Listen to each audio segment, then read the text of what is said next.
All right, well, welcome back to another episode of LorcanaChats. I am Chris, aka Questing for Lore, and with me I have the two hosts of the Lore Chronicles podcast.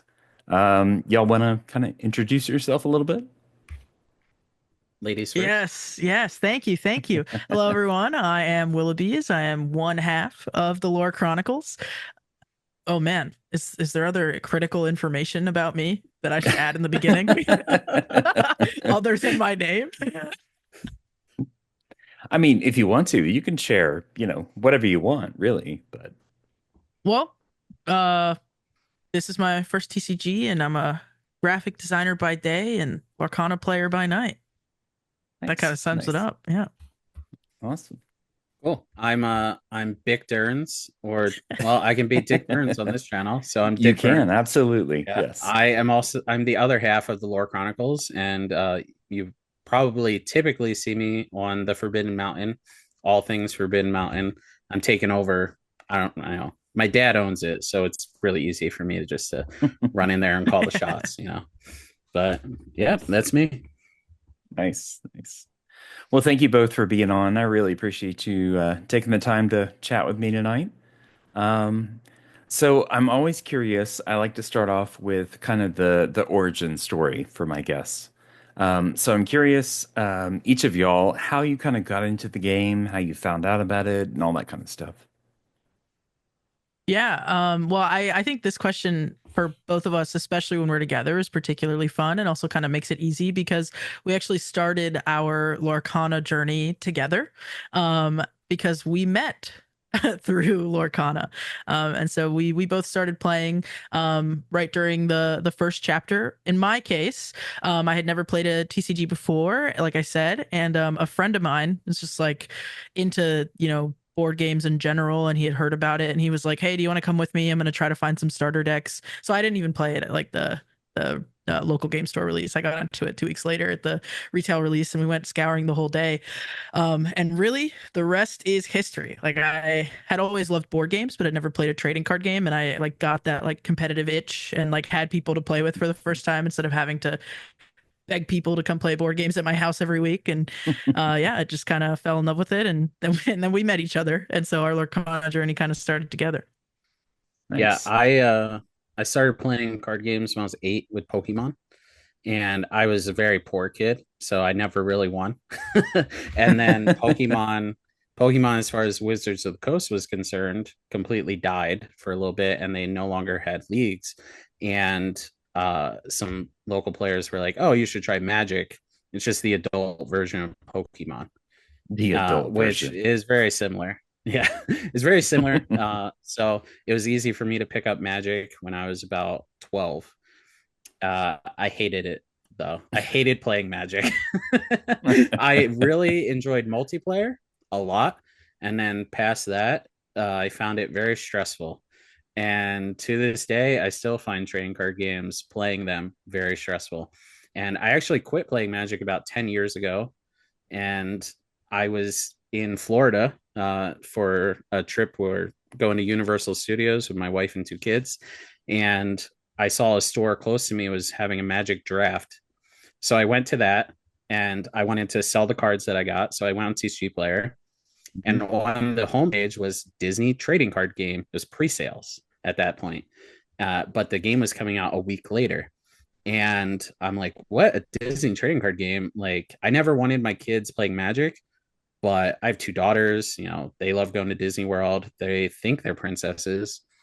That they act like they're not. So I was like, oh, I could play this game with them. And then it was so similar to Magic. I turned to my wife and I was like, hey, I don't know how to play, but I think I'm really good. Like I'm probably in the top 100, right, in the world.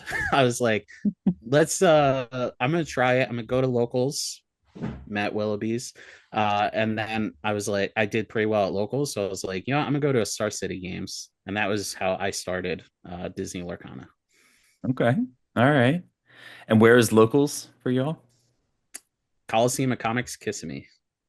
Okay. Yeah. Yeah, I don't live there, but it's Nice. still my locals.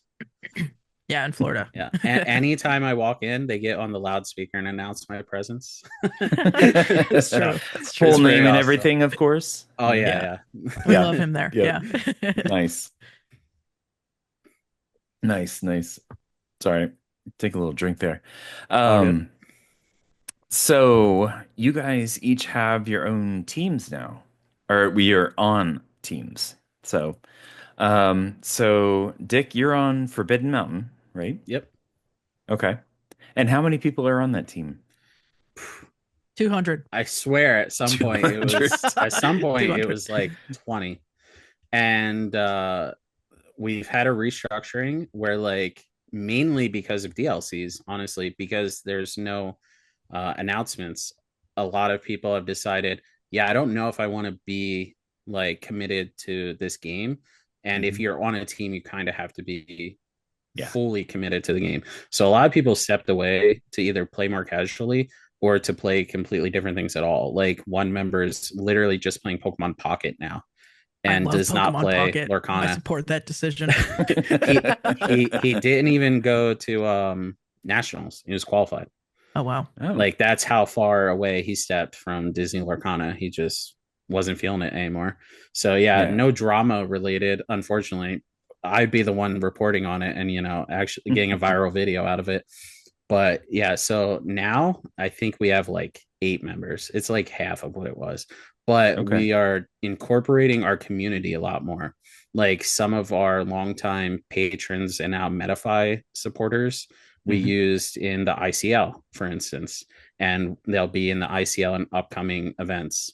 Uh, Partially because not a lot of us like playing on webcam, and also because like we want to thank them for being part of like the TFM family. Basically, they're actually having a tournament right now, a private tournament in our Discord. I played 1 round before jumping on here. So yeah, Kind of so like squeeze it in there. Yeah. Yeah. we're much less a competitive team Mhm. and much more content creator community driven at this point. Okay. All right.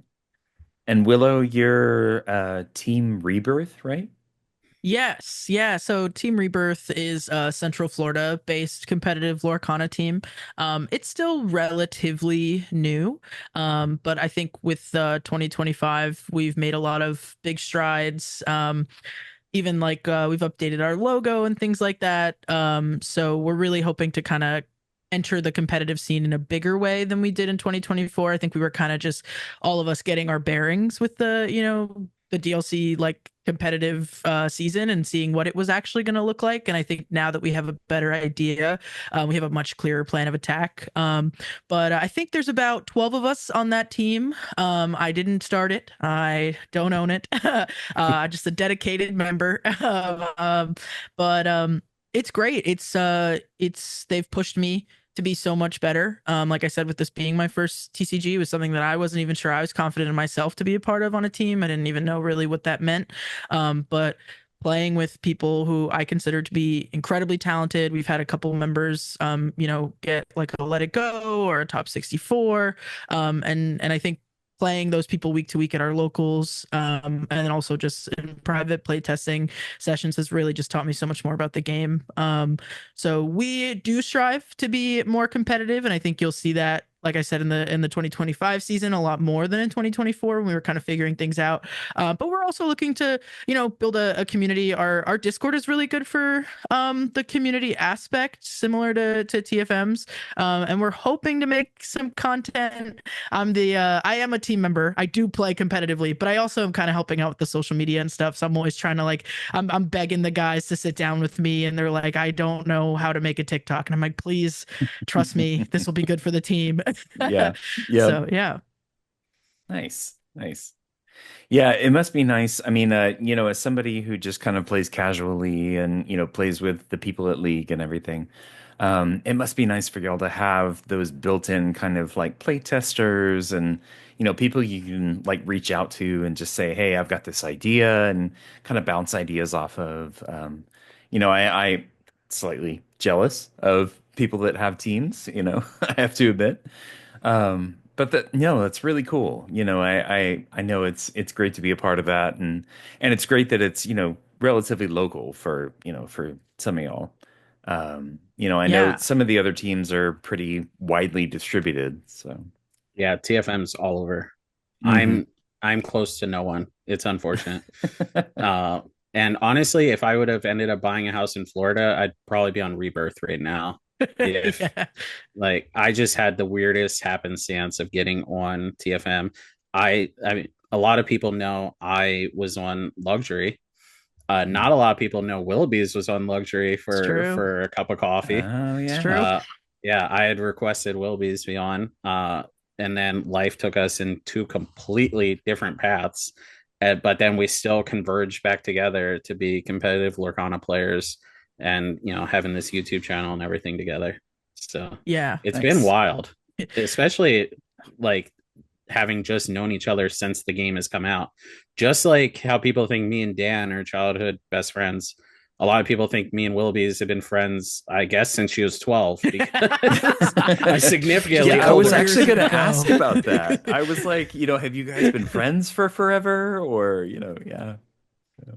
Yeah, it's wild. It is It feels absolutely like wild. it. Yeah, we Yeah. just happened to like play each other at Coliseum of Comics, which they don't sponsor me or anything, but that's the most competitive store I've ever been to in my life for any card game. If you top eight the locals, which like when I was playing there, especially when the game first came out, it's like 40 to 60 players. You pay a $7 entry, you'd make top eight and you'd get like $50 store credit. Like it was nuts. And it was Nice. many players who played on the Magic Pro Tour, stuff like that. And we just like got to like playing against each other, play testing for fun, and just clicked. Mhm. Like Hmm. I'm like, you know what? This girl is like young, but she's not dumb. Like a lot of people like to say, oh, well, you're young, you're dumb, whatever. I'm like, she's smart. Like anything I ever talked to her about or any advice I tried to give, she would actually take it, which is rare.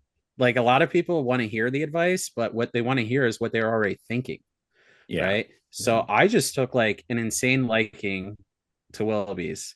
And people think it's weird, like locally. They're like, why are you the special one, right?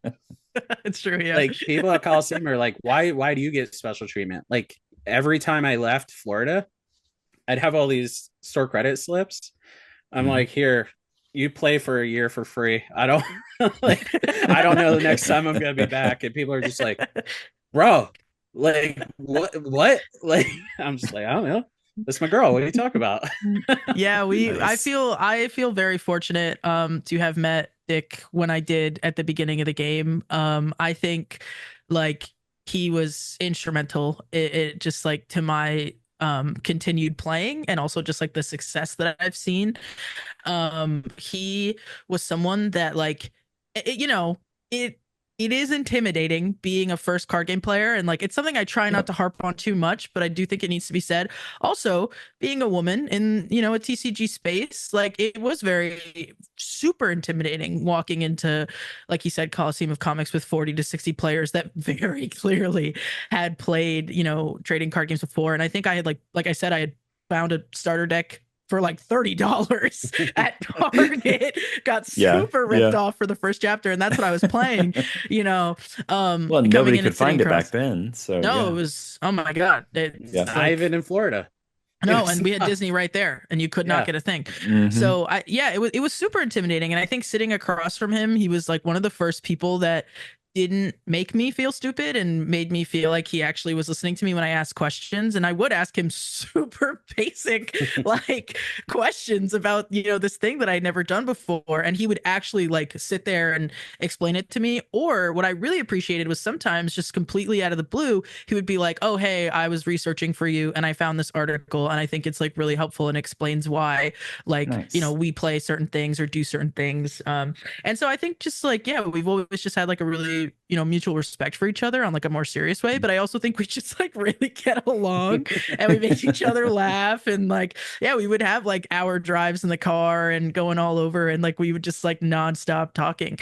So it kind of just became like a natural like closeness. And I'm like so thankful to Lorcana for all kinds of relationships that it's brought me. But I think the one that I have with Dick is like super special to me. And we don't usually get that deep about it, but we do actually, like, we're very close. And it feels like we have known each other for a long time. But yeah, I mean, actuality, it's only been for as long as Lorcana has been a thing. Yeah, not too long. I mean, in the No. grand scheme of things. So Absolutely. Yeah, yeah.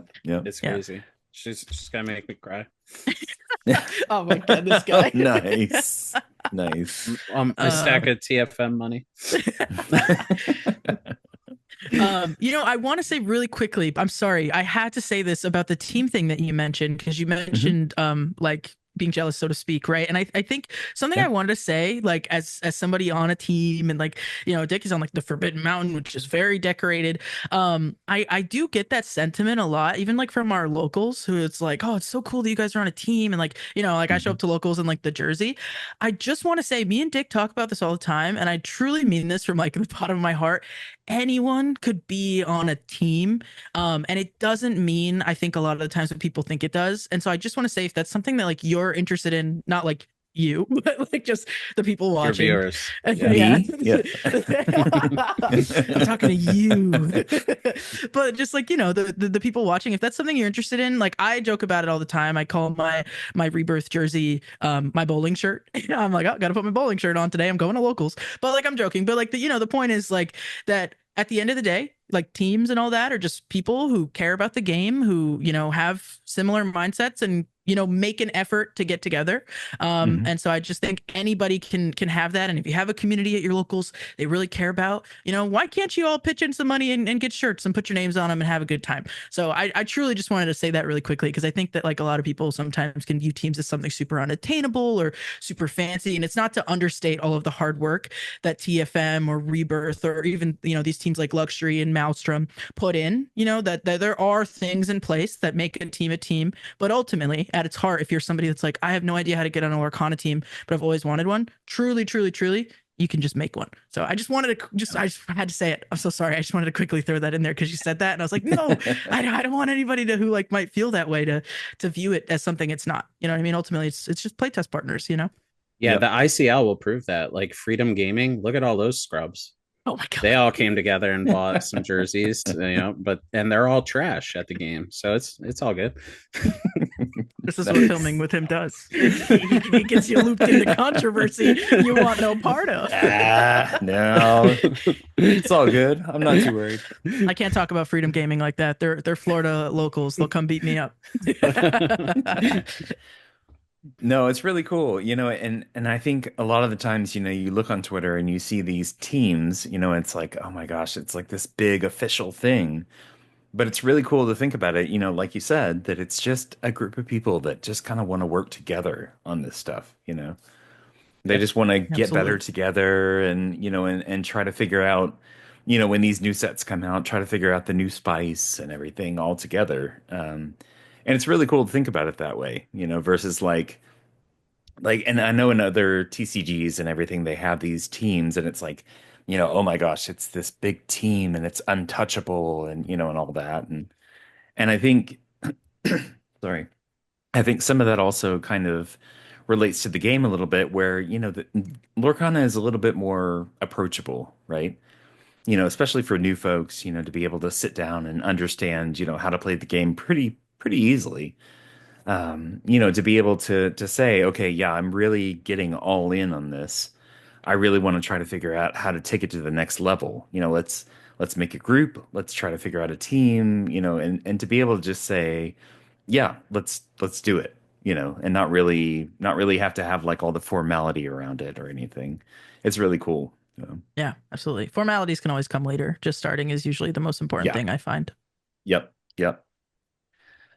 So the podcast, let's talk a little bit about that. When did y'all start that up? Why start up another one? Let me take this one. All right. Okay, sure. So Willobeez says to me, hey, I hope her face is on camera. Willobeez says to me, hey, I really want to be involved in content creation. Can I use you?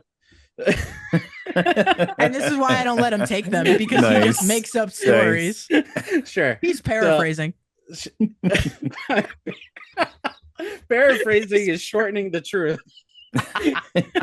So she's like, she's the smart one in all actuality of the group, right? She does all the editing. She does all the topics. For those that don't know, she owns the channel. Okay. Uh, but she's like, hey, I gotta get some people looking at this thing. Let's get the walking dumb innuendo in here to be on half the screen for the things. I'm like, yeah, sounds good. Thanks for thinking highly of me. I'd love to help you out. And I'd go on anything to help someone out. Like if anyone could get a rub from my name, sounds great. Yeah. So that's my story of how it started. So go ahead, Will. Yeah, well, thank you for that. No, I think like I said, we just got along so well, and I've done some content creation before, and it's something that I've always wanted to take seriously, and like Dick was quickly becoming a notable figure, shall we say, in the community, and honestly, I do think we get along well. I'm sure you can see if I'm biased, but like I'm sure you can see a little bit of our chemistry, even just in something like this. Yeah. So it's not it's not like we're like we don't get along, but I was like, listen, man, we should do this thing. I think we'd be really good at it. I think we'd get along together, and we'd have good things to say. And I was like, this would be a really cool dynamic. You're a TCG veteran. I have no idea. Like, I'm pitching it to him. Right. And then, maybe I was like, and also maybe people would click on it if you were there. And he was like, great, let's do it. Yeah. Like, so nice. I've been very open. My main goal was, helping Willoughby's. And then my secondary goal was under the TFM umbrella, I'm never going to get like a card reveal or anything like that. Right. Like I've said this multiple times, I'm under Dan, in more ways than one. So I'm not as good a player. I'm not as good a content creator. I'm not as good a networker as Dan. Okay. And like when they get sent the card reveals that they were lucky enough to have, like he's not allowed to show any of us or anything. Like I can't be involved. We have our Thursday event. We have, our Thursday or not Thursday event. We have our Thursday podcast. If you notice on the card reveal one, him and Scott, because they're the people that run the channel. Scott's my dad, but I don't technically own the channel yet. So I came in after that. Yeah. So like I really wanted to also branch out and get some of my own opportunities and was more than happy to share them with Willoughby's. Yeah. Like especially like making that card reveal video was so much fun, bouncing stuff back and forth with her. Like we were so excited. Honestly, like we weren't sure if it was ever going to happen because of my name. Yeah. If I'm being honest. So like still the fact Disney, that yeah. I was in a feature match in Chicago. People have no idea because it didn't see the light of day. Right. So we were thinking like, all right, we're probably, dead on arrival here. And it really impacted how much content we wanted to make. It was like hurtful, right? Because, she's a prominent figure of her community. I try to be a prominent figure of the community. I try to like I joke around a lot, but I try to really improve the game and improve like everything that I touch. So it was hurtful that we might be excluded from things. So that really lit the fire back under us, I believe. Yeah. And I think also like to speak to why make something, we call it a podcast. I don't know if we're leaning in that direction exactly anymore. I think we're a little bit more just like discussion based, but less like, 45 minutes. But like there are so many podcasts in general, but even in the Lorcana space, right? There's a lot of like sit down, chat about the game with players that are way better than us, know way more about the game. Maybe not Dick, but definitely me. You know what I mean? And so I think at least in terms of like why, right? Like why make this content other than for ourselves and because we just love the game? Because I do think that's also like art for art's sake. We just care about it. But besides that, I think because we did kind of feel dead on arrival, we were like, look, Ravensburger's probably never going to want to work with us because unfortunately, with Dick's name, that's just like probably not in the cards. So we have this opportunity to like actually be honest and talk about the things that we really feel. And I think that that's something that we've been really striving for to hopefully set us apart, is like we talk about things that like players actually like go through and experience as opposed to like bringing you the latest breaking news in the same way that, or like a meta report in the same way that like TFM Right. does, you know. And Right. TFM and Speci and Lorcana Villain, what they do it very well. Maybe not Lorcana Villain if you're Dick Burns, you don't think he does it well, No, but we're best friends now. We're oh, on a they're back to team. being besties. No, but you know, jokes aside, they do the, you know, the reporting and the news breaking. They do that stuff very, very well. And I Hmm. think that like Dick and I just were like, you know, we don't really want to do the news. We get it. That's the stuff that gets clicks. That's the stuff that gets views. But Hmm. like we like to just speak to player experiences and discussions because of our different, you know, varying perspectives. And so like, you know, even doing a video that we did recently on like why losing during set champ season is so hard, and it's hard for someone like Dick who's won a bunch of things and can win all the time, and it's hard for someone like me who it doesn't always win, or when I started, you know, didn't win as many things. Like the response that we got from that video like felt so different to me than something if we were just like putting out meta report content, you know, where people like Right. really like connected with us and what we were saying as like a player experience rather than news. So I think there's like a really, really important space for news, but I think people do the news and they do it well. I like to watch TFM's meta reports. I don't want to make them, you know what I mean? I don't want to Yeah. analyze the data. Yeah. But the things that I do care about are like the things that I experience as a player in my first game. And I think just like how I have that relationship with Dick, where when I experience something new, I get to ask him about it and be like, well, what do you think about this? What am I not understanding as a first time player? We kind of bring that to our audience too. And I kind of represent the people who are like, I've never thought about this before. Can you help me like understand? And he gets to represent those people that are like, oh my God, these poor first time TCG players, they don't get it. We've been through this with Magic before. And Yeah. that's what I think we try to bring. And besides all of, like I said, that just for the fun of the game, I think that's why we did it, you know? Yep. Nice. Nice. Yeah. And you guys got a card reveal for this last set. Or Two of two. them. Two Yeah, cards. that Yeah. was I absolutely forget wild. which ones did y'all end up doing? I kind of forget. That whole thing Yeah, is there's like a so many. No, blur. there's So yeah. 204. No worries. We've got Yeah. Helga Sinclair, tough as That's nails. right. That's right. And Treasure Guardian. Treasure Guardian, I'm Yeah. still excited for, Yeah. legitimately. Like Yeah. the Reign of Jafar is coming out. There has to be illusions. Oh yeah. I Like there know. has to be. And y'all saw the new art and everything, or the new packaging and stuff Yeah. that came out today. Yeah. Yeah.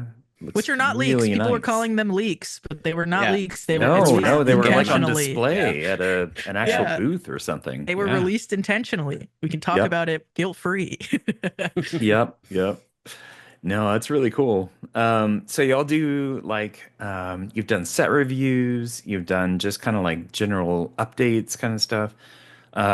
Is there anything else that y'all try to focus on for the channel, or is it just more of like the conversation based, hey, this is kind of, something I was thinking about kind of stuff? I think now we've been leaning more towards something we're kind of thinking about. And I think we both have different things that we'd like to see the channel blossom into.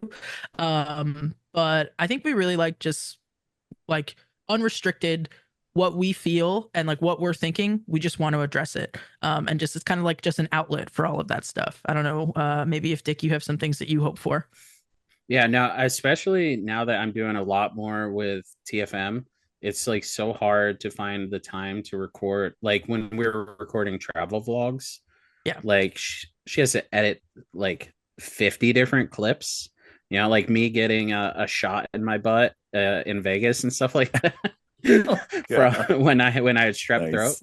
Yeah, but like so it's so difficult now. Like we're both kind of too busy to have these big extravagant videos, and Yeah. at the end of the day people have seemed to like our honesty and like the dynamic of like having two completely different viewpoints a lot more. Like we don't have a lot of subscribers, but all of our videos are way outperforming like our subscriber count, for instance. Like we've Hmm. even had videos that like, you know, if you think Mr. Beast is viral, you're gonna think we're a joke, but like have technically been viral for people like when we had under 100 subscribers. Yeah. Right. So like, yeah, I Nice. mean, people seem to enjoy it. So we've really been focusing now on just sitting down and talking about something that could be interesting from both the veteran and the newer player. Yeah. Nice. Yeah, it's funny how, when like the passion for it shows through, and really like you're trying to, bring that honesty to everything. how much that's like accepted and people, enjoy that kind of thing versus, I mean, it's great to have the meta reports and it's great to have, the latest stuff on, these are the starter decks or something, kind of the details that way. But to have like, really authentic conversations, it really draws people in. It really keeps them interested. So that's really cool. Thank you. Yeah, Thank and you. we get a lot of different viewpoints, because sometimes we talk about things that we have people on both sides of the aisle, where people get really mad about things we say. Dick specifically, usually Dick is the one that gets the angry comments, and I'll Yeah, screenshot it and send it to it's him and great. say, "I'm not speaking for you. You respond to that." But Yeah. but yeah, a lot of times it's a mixed bag, and that's what's fun about it, right? It's like we also get to Yeah. view different perspectives that we didn't consider before. Yep. Yep, definitely. So Willow, you did content before this, you said. You did like streaming, like game streaming and stuff? Yeah, I did. I actually was a Roblox Twitch streamer for a little bit, and I'm so serious. Which like to me was a big deal at the time. I had like 30 to 59-year-olds that would watch me play Roblox and beg me to join my lobbies. It was a pandemic hobby. I've always enjoyed content creation, but it was always something I was a little too scared to like do. Mhm. And then pandemic happened, and I was at home, and so I was like, okay, let me try something. It accidentally became Roblox, and I was like, I definitely am way too old to be playing Roblox. Um, but it did give me As you a were good like 18. right. No, It's not like you're 40. to me, I was a child. To me, or I was an adult, and these were children that I was playing with. But you know what I mean? Like so that was really fun, and I think being able to express myself in that way was fun. It helped me like get a bunch of equipment and stuff like that. So now Yep. I don't stream as much anymore. I'd like to get back to it when I have a little bit more time, focusing on the things I actually care about, like Lorcana. But yeah, I did used to do content creation before. Nice. And Dick, you're on the Forbidden Mountain podcast, right? I am. Yeah. And the only thing I ever did before this was made YouTube videos about how to buy and sell on eBay and buying storage units. I had enough Okay. subscribers to get monetized, but I think I made like Hey. $200 by in 2 years. But yeah, I am so blessed to be on the Fruit Mountain podcast. The amount of opportunities that have come my way to like help people or like just randomly walking into stores and people are like, "Hey, oh my God, someone from the Forbidden Mountains here. Can I give you a booster box?" I'm like, "No, thank you. I appreciate it. Like that means the absolute world to me, Yeah. But like one of the things I did recently was someone passed away here in our community, and I was able to collect a significant amount of prizes for a tournament where all the money went to the family and Mm. Nice. yeah, like behind the scenes I was in tears with like obviously the whole thing happening and how happy I was that just some random stupid fat guy that plays card games was able to have some kind of help in the community like that actually matters, like that was absolutely wild. So it is nothing but a blessing being on that podcast. I'm so glad that Dan and Scott trust me with their brand, like I could easily just be a moron and mess everything up like some people do when they have opportunities like this. And then when I go to a DLC or something, Wilbeez can attest, like some people on the team can frustratingly attest, whoever's walking with me is probably my cameraman for the day, and I am blown away happy that that is a reality of mine, because like when I see someone is happy to see me, I'm like, you're happy to see me, like just this random big Yeah. ogre, like okay, I'm so happy to see you. Thank you. So Can't yeah, take this guy anywhere. it's been everywhere. Oh my god. Oh okay, yeah. Willoughby's came to North Carolina. We walk in a store an hour before the event started, and there was a Pokemon tournament happening. But no, someone saw me. They walked over. Dick Burns, can I get your autograph? She's like, this, it's 9 a.m. Can't take this guy anywhere. Like, Right off all the bat, right then. yes, Yeah. it made my entire day.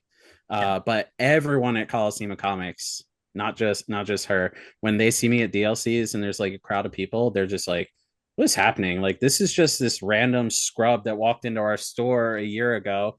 Some schmuck from New Jersey having a vacation with his family, and now people care about him. What the heck's going on here? Yeah, Yeah. and as hard as I love to be on Dick, and I try never to pat his ego too much, but honestly, I think there's no one more deserving of it. Like I see the way that he like treats the community, and like we have private conversations where he's like telling me about all of the things that he's done to help community members, and he's like, "Yeah, I'm not going to tweet about it though because I don't tell people about that stuff." And like truly, like he's yeah, like you'll see him on the first the first Into the Inkland Set Championship was the first one we ever had. Sure, you could go on Twitter and see that he won, what was it, like minimum 6 Stitch I, promos or like 3 yeah. promos in a Oh day. my gosh. Yeah, he was Holy crazy. cow. But like what people don't see, so they see that and they're like, oh, this guy's full of himself. Or he, like when he says stuff like, oh, I'm probably like best player in the world. He used to say that all the time at Coliseum. He'd be like, I think I'm the best player in the world. People see that and they're like, oh, this guy's just super full of himself. What they don't see is like when he would be like, I'd be like, oh, like how many stitches did you get today? And he'd be like, well, I won 3, but I gave one away to a kid and his dad who asked me for the mat. And I'm like, No. oh, like so people really don't see that side of him. But I do think like Yeah. people like him are great for the community, and there's no one more deserving. So he works hard, right? He'll win those promos, but he plays hard too. Like he's there for everybody, and he gives them out, and he doesn't just he's not the shark people think he is at his his local communities. Nice. Oh, cool. Um, I'm curious, as content creators, both kind of as on the streaming side and actually creating the podcast and everything. If there was somebody out there that wanted to get started with content creation or kind of, level up their game or whatever, do you have any advice for them?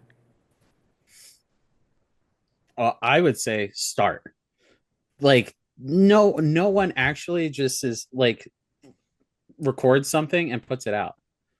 Yep. Like even the current content creators, I see so many of them like post on Twitter or post wherever and be like, hey, I'm thinking about making a video about this topic.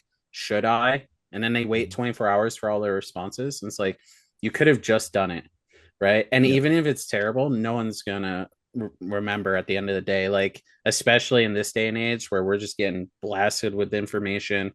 There's just so many things going on. I don't even remember all the topics that I've talked about. I don't remember half of that. So the biggest thing is actually just start, no matter if it's good or bad. The best thing you Yep. could do, honestly, is fail as soon as possible and then realize why and then do it better. Yep. Yeah, it's I mean, he absolutely nailed it. I think this is like something that's like super important to me because I wanted to make content since I was 15. It's been almost 10 years and I'm just now finally starting to make content on a regular basis, and I truly think my biggest hurdle in those 9 years was almost 10. I'm going to be 25 soon. Like in those 10 Baby. years was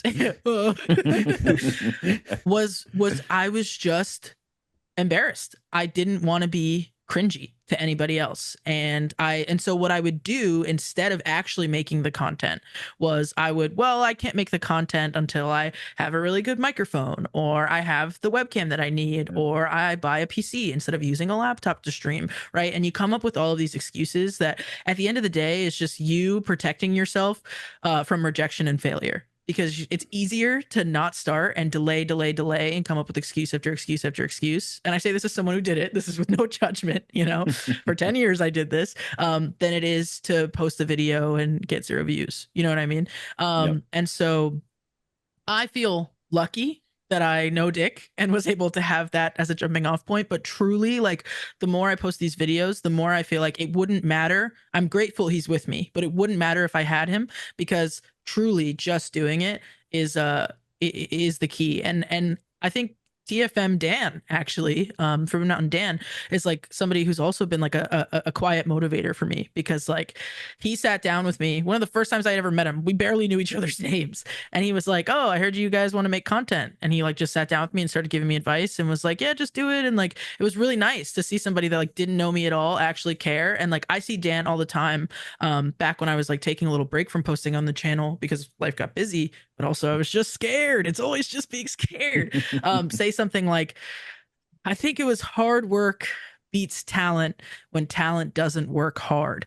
And I think that's just like the biggest thing that I had to learn. Or even like, ignorance on fire is better than like intelligence on ice. Like there's all of these things that it's basically like it doesn't matter, because the person who is like la la la la la, I'm just gonna hit post, is gonna get there faster than if you took 20 years to craft your perfect video, and then Yep. yeah, maybe the video's perfect but only one person saw it. You know what I mean? So I think Yep. that's truly just like what I would say about making content.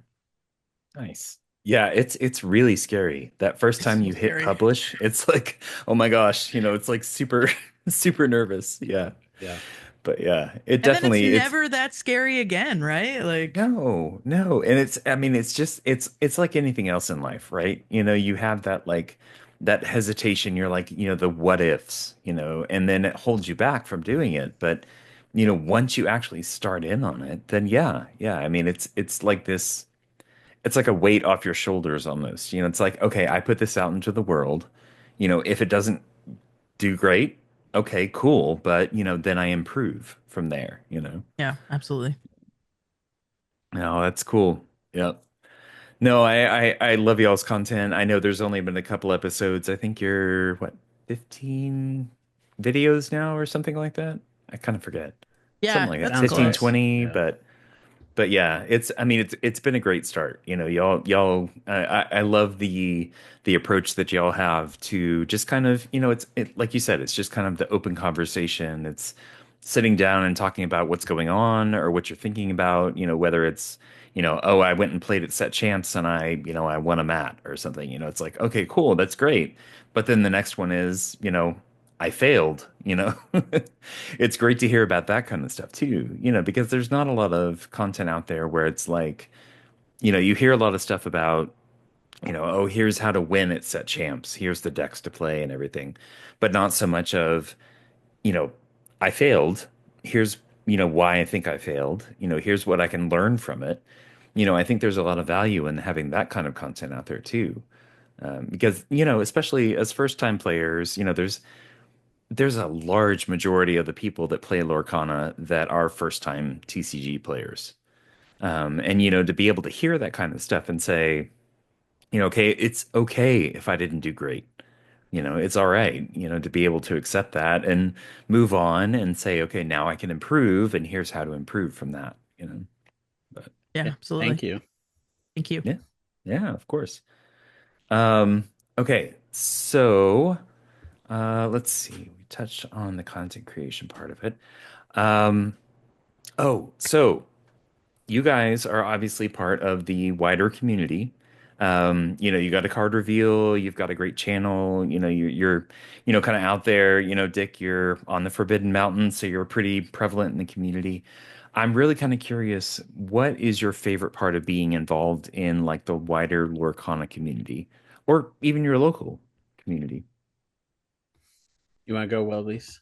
Yeah, absolutely. I think for me, my perspective being a first-time TCG player, like the thing that I love about the community is how welcoming it's been. I hear all the time, I can't verify because I wasn't, I didn't play Magic, but I hear all the time about how different Lorcana is from, games like Yu-Gi-Oh! And Pokemon and Magic. And because we do attract a lot of first time players and different kinds of people than you usually would think of, I guess, stereotypically who play card games. And I think that has been like wonderful because everybody in Mhm. Lorcana like truly feels like kind and welcoming. And so I think that for me, like, I was like, whoa, I'm not in school anymore. How do I like make friends as an adult? And then card games fell into my lap. And I was like, whoa, I can like make friends and have fun. And,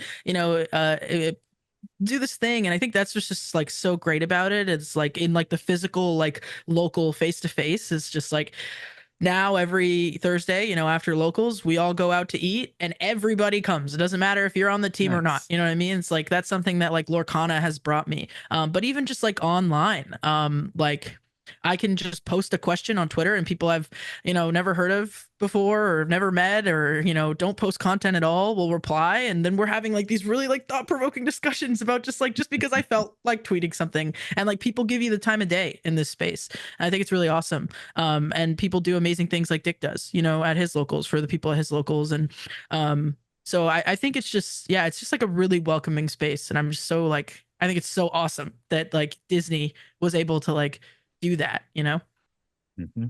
Yep. Yeah, as far as my community, I actually like I was watching your video with JDZ Quest, and he was saying how in Yu-Gi-Oh there's so much gatekeeping. There's so much like don't talk to me, I'm better than you and stuff like that. And like when I first started going to Friday Night Magic, yeah, I would like walk up to some of the people who were like, I'm like 12 and they're like 15. Like they're not this hot like pro tour player. And I'd be Right. like, hey, do you want to play a game? And they're like, why would I waste my time playing a game with you? And I have seen that my entire trading card game life until I started playing Disney Arcana, especially because I started playing in Florida. So, like, there'd be 40 to 60 Hmm. players. Half of them were just Disney fans. It was their first card game ever.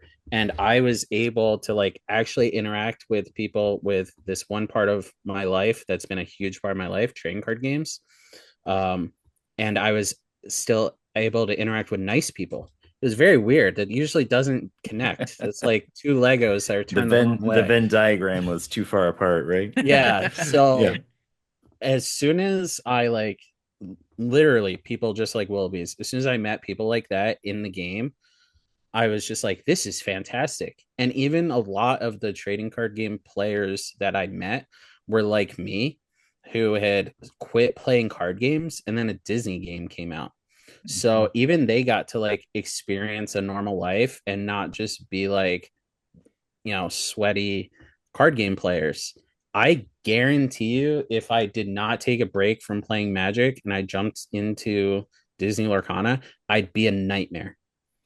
I People would think I was a terrible person because that was just the normal culture. Like if you don't get to experience other things aside from, if you go to a tournament, like if I go to a pro tour qualifier for Magic and there's 300 people, 299 are miserable by the end of the day. And when you're just surrounded by that your whole life, you just become that. Like you're an amalgam of the people that you're around all the time. So I was like so happy to be like accepted in Disney Lorcana to the point where I went to some stores in Florida in between rounds. I went and sat outside the store because like in Magic, like if it were Magic, I would feel like, oh, these people don't know me, they don't want to talk to me, and like people would come up and talk to me, and I'm like, this is amazing, yeah. So that led me to wanting to go out and play the game more, which led me to meeting Dan and Scott and everyone that I am friends with now. And then since like it's gonna sound pretentious, if I walk into a random store, a lot of the people know me. So like when I moved to North Carolina, a lot of the people knew me and asked me how things were other places, other regions of the country I've been. There's Mhm. some stores here that are like literally stealing from the community, in my opinion. And the players, it's their first card game. They have no idea that the grass is greener almost everywhere else, to the Yeah. point where players would say to me, hey, can you talk to these store owners? Can you do something about this? It's gotten to the point I've talked about it very little on the Fruited Mountain. I'm opening a store next month with my business partner. Nice. Yeah. So one of the players that wanted me to like talk to these store owners, I talked to the store owners. Not much came of it from most of them. Why would they Hmm. change? They're making money. That's, why would they fix anything? So he says, hey, you know, I say to everyone, listen, when I get settled in, I just moved here. When I get settled in, I'll open a store. I'll help everyone out. And I was serious. And he's like, oh, I'll pay for it. Let's do it now. And I thought he was joking. All right. Yeah. 100% thought he was joking. I was like, okay, we'll see you next week. Like next week comes around. He's like, when are we going to talk about this? He's like, come to my house. I'll grill. Okay. All One of right. my best friends now, um, Willoughby's was there when I met him. The day I met him, me and him were playing the same exact deck. I watched him play around. I gave him a 1 hour coaching session, and he top eight it. And then he has Nice. now gone on to win many of the set champs he's played in, whereas previously he had not won any of them. So like he knew that like I had my heart in the right place. He is trusting me. And yeah, we are literally only going to be open 3 nights a week to run Lorcana locals. Like we already have 8 of each card available to buy, which is no exaggeration, 100,000 times more than any other store within 100 miles of where we're located. Like we are going to sell boxes for like barely over cost, Hmm. whereas there's some stores that are still selling them for 155, which was like set to pre-order price. Yeah. But Yeah. the options are that or wait till 2 weeks for the big box release. Hmm. you know so people just have to have it right then. We are genuinely, if we lose money at the end of the year, does not matter. He has a great business that he owns. I've been retired since 2020. This is not something to be a cash grab. I'm not trying to like use any sort of notoriety I have to steal from the community. I literally just want to give back to these people. I like feel terrible. I feel like they're getting bamboozled here. I know I'm ranting a little bit, but No, I'm very no. passionate about it. And like every week that I go into locals and people are happy to see me, I'm extremely happy. It's just like DLCs, stuff like that. Like I really have to have something like serious come up to miss locals that I know AJ will be at. The 12-year-old who I try to mentor and who, his mom mentors me in being an adult.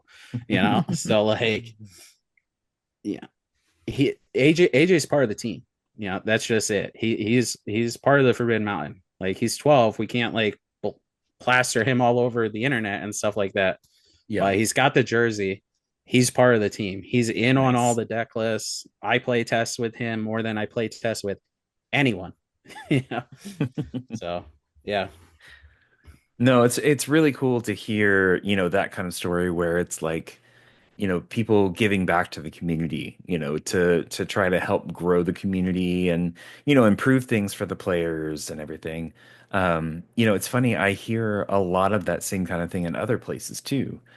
People being open, like, you have people like Enchanted Kim that she throws the parties and stuff, the princess parties, or I kind of Yeah. forget what they are.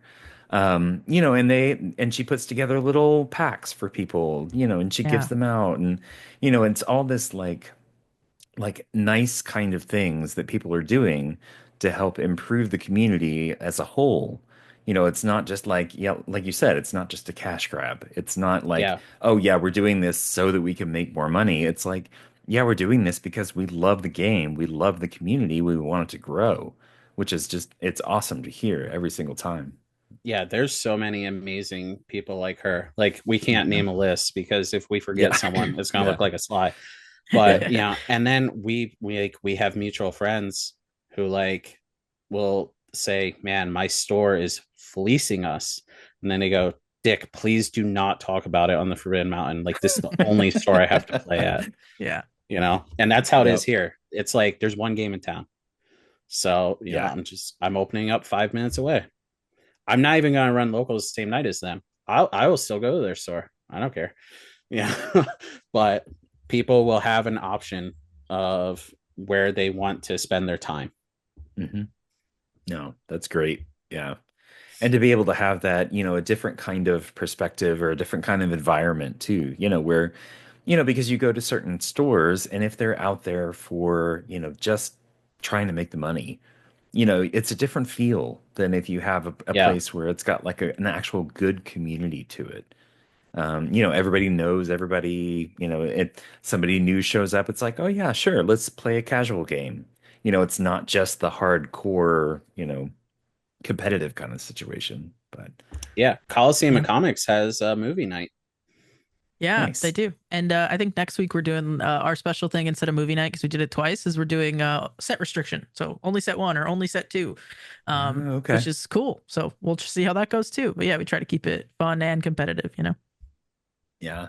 It's really cool to see, because you hear different groups, talking about their local stores and some of the special things they do like that, where it's like a set restriction or, it's only commons and uncommons or, there's all sorts of stuff that you can get really creative with the game, versus just sitting down and here's your constructed deck and, let's just play that every single time. Yeah. It's nice that there's that kind of flexibility in the game and I think that, Ravensburger, they do help some, on that kind of stuff. Like the stuff that they provide, the pack rush stuff that they did for Valentine's Day.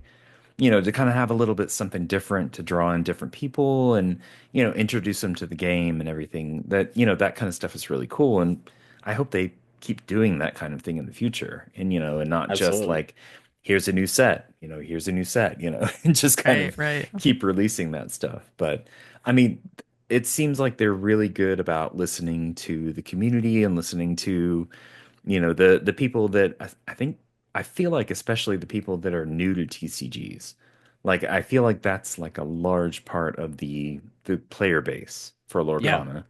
Um, and I think they appreciate that and they really try to, kind of play to that a little bit as far as, what they're creating. And now I know they're, 10 sets ahead or whatever they're doing, um, but yeah, it's still really cool to see, especially the people from Ravensburger actually engaged in the community, all the time. Like they're Yeah. in I the don't know how they have discords. time. It's They're insane. I Yeah. know, like That's awesome. like Rochelle, I don't know how she does anything else. I mean, honestly. I specifically told her she is a saint.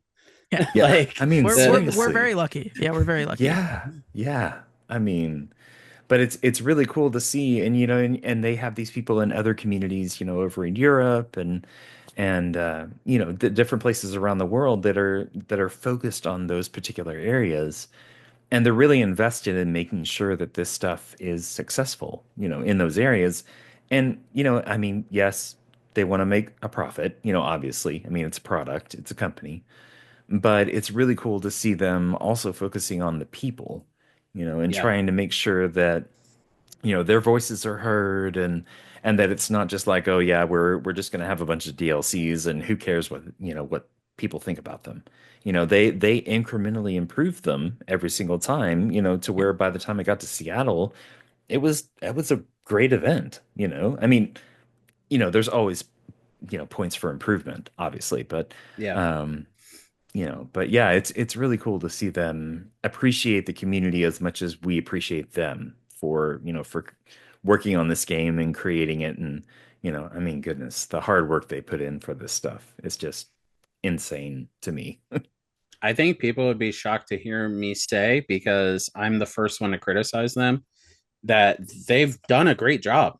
Like, I would Yeah. not be wasting my time opening a store if I didn't think that they were doing a great job and that there was going to be Mhm. many more years of this to come, you know? Like And yeah. I just find it very important that if I have some kind of voice, that I use it when it's necessary. And but I also always say, anytime that there has been a mistake, there has been a great fix. And it's their first year. Yeah. Yeah, yeah. Yeah. I think they've been instrumental as well to like what this community is, like you said, and doing those things to bring in new players. And it is like it's 50-50 because like part of it is us as players, and it's our responsibility to keep those like face-to-face interactions like respectful and like, sharing and not gatekeeping certain things. And like, but the other part of it is, on the company, and that's the game we're playing, and so when Yeah. things like Bucky happen, they Oh, hear it, poor and Bucky. they listen to us, and they do what they got to do. And I do think we're like really almost like spoiled in that way, because I Yeah. do feel like heard and taken care of. Like you said, they're 10 sets ahead. It's also Disney. I would imagine there's a million things they got to like go through Yeah. to get something approved. Yeah. But like, we didn't feel good, losing in top 8 for set promos, set champs for the first 2 set champs. They made that change. Yes, not after the first one, but as soon as they reasonably could, right? And now we get Mhm. promos for top 8. And then, everybody talked about them again, and they're like, well, now we're going to have 40 promos sent to a store, and some of them will be foil and some of them won't. And then people are like, hey, we want the second place mat. I'm sure we'll get the second place mat back. You know what I mean? Like they Yeah. continue Wouldn't to surprise me. like, Yeah. yeah, Yeah. right. Like Yeah. they continue to listen to us, and that's like awesome, so yeah, we're really lucky, I think, as a community. Yep. Yep, definitely. And it's really cool to see how they're handling things, considering, I mean, Ravensburger they do Villainous, like a board game, which is a And very puzzles. different kind of release. Yeah, and puzzles. It's like, Puzzles. I mean, Just so to different. pivot over to a TCG where it's like an active community and everything, it's pretty crazy for them to be able to like jump in, fully and actually engage with the community and, and really try to make it a good situation for everybody. And Absolutely. so, Yeah. yeah, it's really cool. I think they've done a really good job so far. So, Yeah. yeah. All right, so Arcasia's Island. I guess we're about a week and a half out as we record this. So, is there anything y'all are looking forward to as far as the set? Like any cards, any interesting combos, any kind of just interesting things about the set? I'm looking forward to how the community is going to rally together to beat Red Blue. I just can't. I'm sorry. I'm sorry. I can't put It's a. gonna be rough. It will be It's rough. not. Yeah. I'm not trying to be negative. I actually am excited. You know what I mean? Like, because I think it's gonna like that's fun. We have a big bad. We have a super villain. You know what I mean? Mhm. A Lorcana villain, if you will. But we really do. Sapphire Coil's nuts, and I think though, like, while some people are like, "Oh, this is another Bucky situation," on the other hand, I think it's like fun that we kind of have like an Illumineer's quest of our own to like figure out what we can do about like this deck that's going to be a powerhouse. It just is. Yeah. And so I'm actually like I'm not being like facetious. Like I'm genuinely like excited to see like what kind of decks and like what kind of deck building we are like pushed to see, especially like in the competitive circuit. Hopefully Worlds, comes soon and we can see like the impacts of something like Sapphire Coil in the future. But like yeah, for this set, like I'm really really looking forward to just like what we come up with that gets to be a different big bad, so it's not just all red blue all the time. Yep. Yep. This is exactly where our dynamic comes into play, because it's going to sound dumb. I don't care about anything about the set whatsoever, because I don't particularly enjoy playing. I'm very much looking forward to going to the encounter and commentating. And so any set, I'm happy when any new set comes out, because it's new things to talk about. That's true. So it doesn't have to specifically be Arcasia's Island. I'm not saying, oh, the game could die off. Don't make any new sets. I'm happy. No, I am happy that there's a new set, but I have no particular reason to be happy about it. All right. All right. That's fair. That's fair. Yeah. No. Yeah, it'll be interesting to see how things kind of shake out over the next, couple of weeks, couple of months. A couple of months. I mean, we'll have a new set in a couple of months. But yeah, I mean, there's so much speculation about how things are going to shake out for all the new cards. I mean, obviously Sapphire got a ton of new awesome cards. Yeah. But To say the if least. there's if there's anything that I know about this community, it's that people will figure out a way, right, it may seem like insurmountable at the start. It's like, oh my gosh, all these things, the turn one bell, after you banish the item, all that kind of stuff. It's like, oh yeah, that sounds amazing, but somebody's going to figure out how to kind of compensate for that kind of thing. Absolutely. And then you'll have like in set champs or in the next DLC, you'll have some weird spice that nobody ever thought about. And, but that's the way the game goes, right? Yeah. Yeah. I mean, it's There's a so hundred much. thousand. Sorry, it's a hundred Oh, thousand okay. players versus like 10 creators, Yeah. right? Yeah. Yeah, exactly. Yeah. Yep. Yeah, I mean, it's really crazy. And as we get more and more cards, you see more and more diversity among that stuff. When we started with, first chapter and Floodborne and stuff, there was only so many things you could work with, and so there were certain decks that were those meta decks. But now, I mean, even with this last set, there's just a lot more diversity in things. Yeah, it's insane Um, actually. Yeah. yeah, and people are getting way more creative with things. Things that you wouldn't have even thought about from set one, Yeah, being pulled into decks these days. And it's, when you see it, it makes perfect sense, right? But it's just, it doesn't click in your mind because, you're thinking about a card pool of, 1,500 or whatever we're up to now. It's just a Yeah. ridiculous amount. Yeah. yeah, Um, but yeah, no, it's really interesting to see how things, kind of balance out a little bit after a while. Yeah.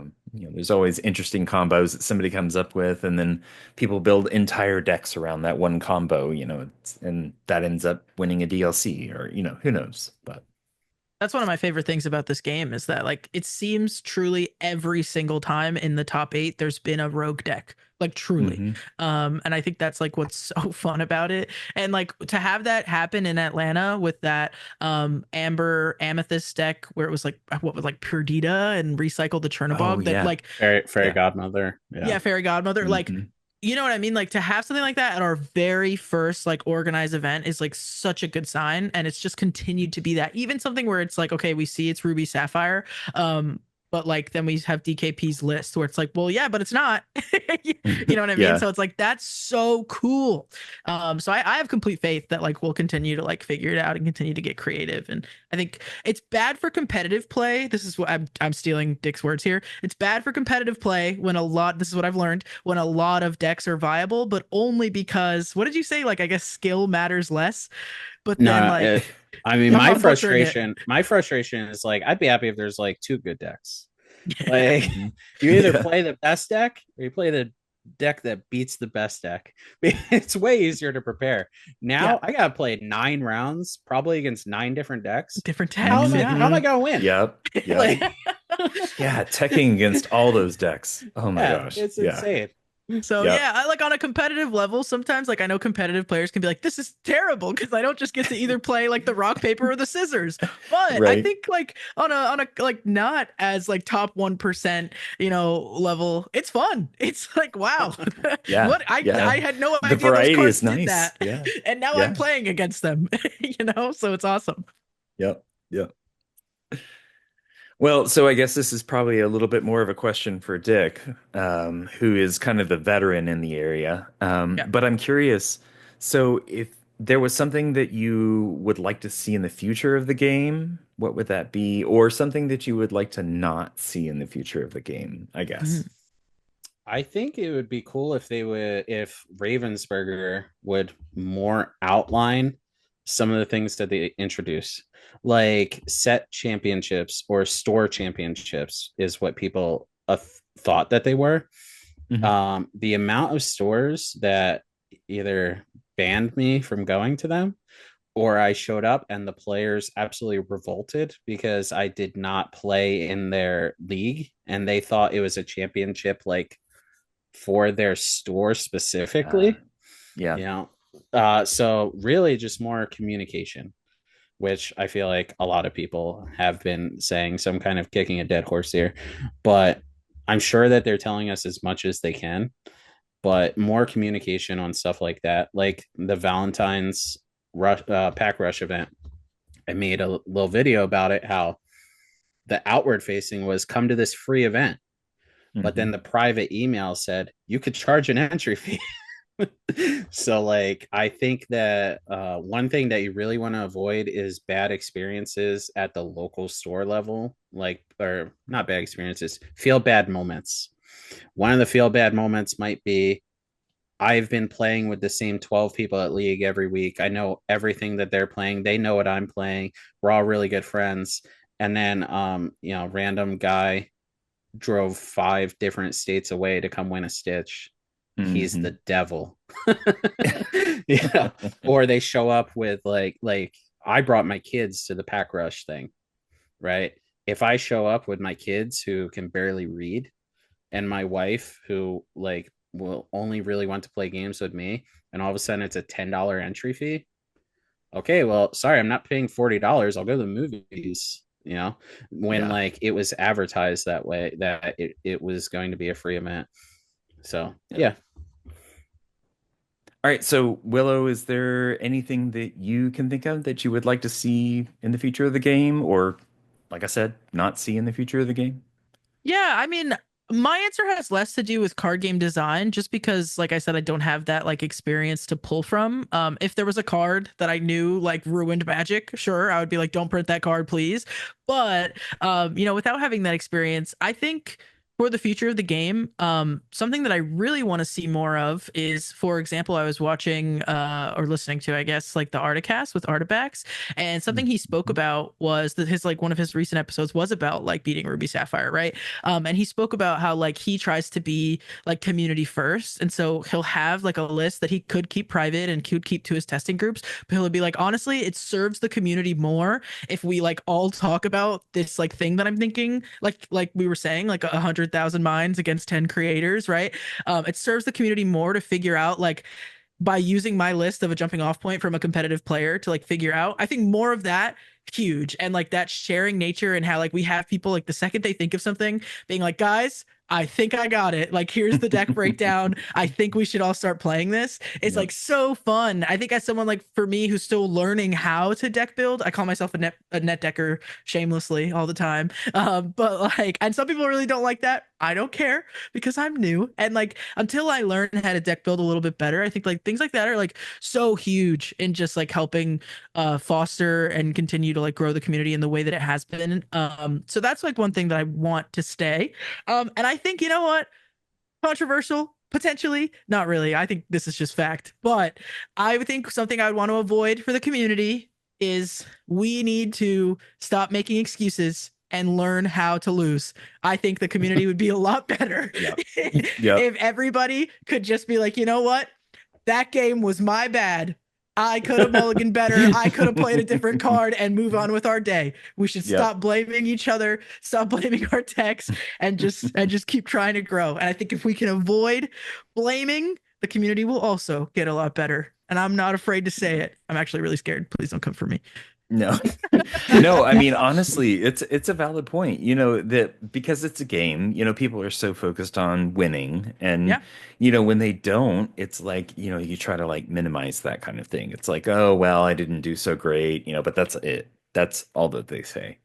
But to be able to have, the perspective of, yes, we need to get better at losing, because Yeah. it happens. I mean, there's always a winner, there's always a loser, and to be able to understand how to accept that and kind of learn from it and move on I mean, it's huge in any game, especially, with a game where it's just, just the one-on-one kind of play. It's like, yes, there's a winner, there's a loser. You just have to accept that sometimes you're going to lose. It's not always, you're not always going to win everything. Yeah. Um, I mean, you get, people like Zach Bivens that go and they go to these DLCs, they go to these major competition levels, and they do really, really well, and then they go to their locals and they still lose. I mean, it happens. Yeah. Nobody's untouchable. And so, yeah, I definitely agree. I think being able to get more comfortable with the fact that losing is okay is a great thing. Yeah.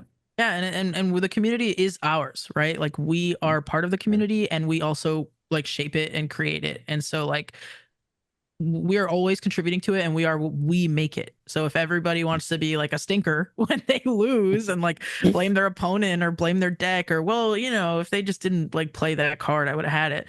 Like it's just not like contributing to like a better community. Just being able to be like, oh man, I messed up. Great job, man. You had a great play. Like let's, Yeah. I think like Yeah. the community will just be better for it. Yeah, definitely. Totally agree. Yep. All right. Well, hey, thank you guys both so much for sitting down and chatting with me. I really appreciate it. I've had a great time. I hope Oh, y'all have thank too. Yeah. you. Yeah. Yeah, Thank you so much. This is this is so cool awesome. to do. Yeah, we really appreciate it. Yeah, yeah, no. So I like to end with the same three questions. And I gave you these questions beforehand, so hopefully you've been thinking about them a little bit. So first off, favorite ink and card right now. And it could be current card or future card.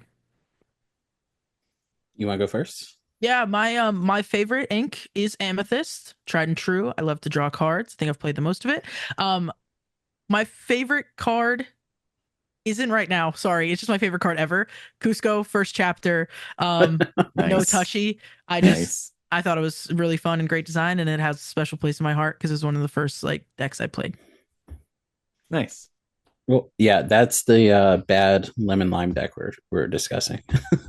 That beat him in its sleep, by the way. Yeah. So my favorite ink color is amber because it has the singers. And I mean, you've some people might have seen some games I've played where I've had 5 ink in play, but played 20 ink worth of cards. Like it's insane. Yeah. But my favorite card is actually Friends on the Other Side, just because drawing cards is just the most fun thing you could possibly do. Like when people Yeah. forget to draw for the turn, I'm like, how? That's my favorite part of the turn. Like Yeah. I look forward to that very much. The whole time you're playing, I'm thinking, what could I draw? Like, Nice. Nice. All right, cool. Well, okay, second question. Favorite Disney movie and why? So my favorite Disney movie, I wish it was Emperor's New Groove. It's close second, but it's actually Aladdin. And I just love an underdog story, rags to riches. I always identify with those characters. So So I have to ask, what do you think of the remake?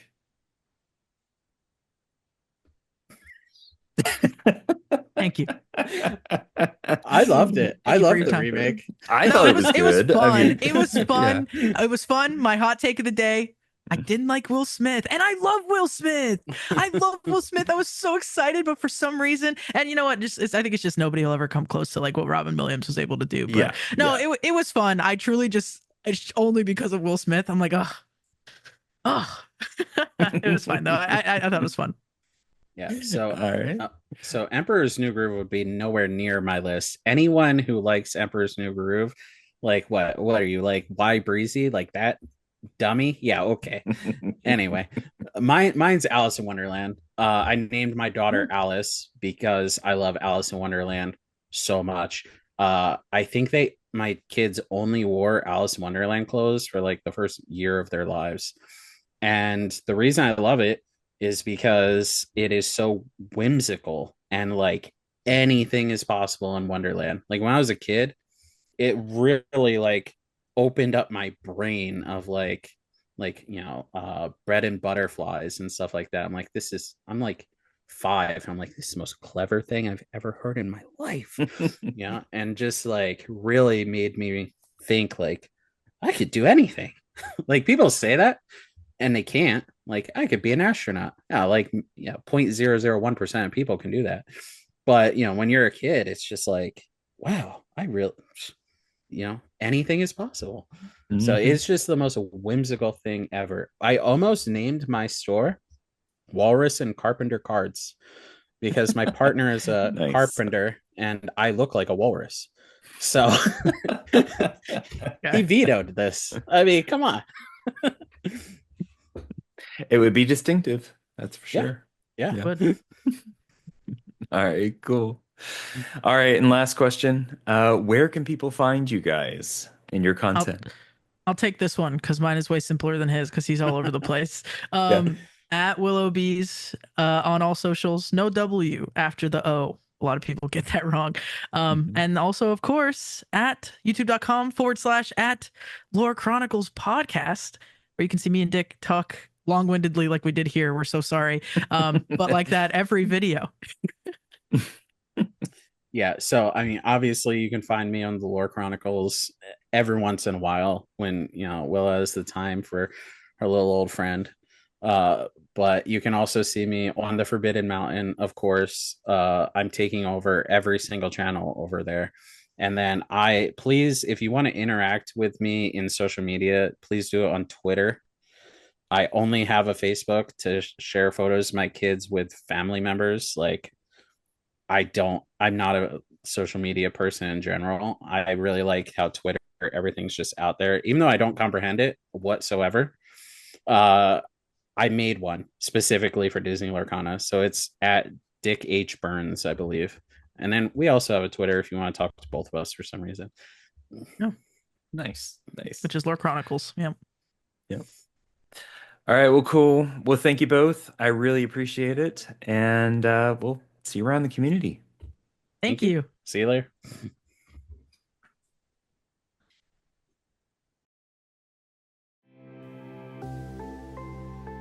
Thanks for joining us on today's episode. If you liked what you heard, make sure to subscribe and rate or like us on your platform of choice.